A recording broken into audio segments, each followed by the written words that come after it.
You may have learned about functional groups, which are sites in a molecule where a reaction occurs. Some molecules may have more than one functional group. Now, this may be a problem if you're carrying out a reaction, but you only want the reaction to occur at one particular functional group.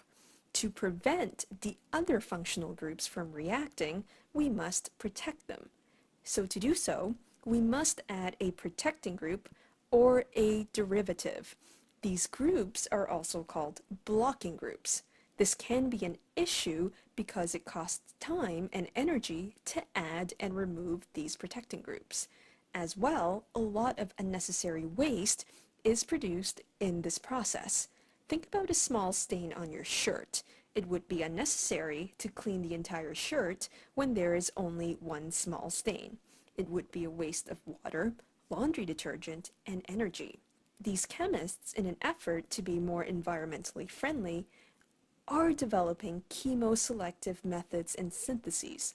This means that the reaction will happen only at a particular functional group, so there is not a need to block the other functional groups that may be present.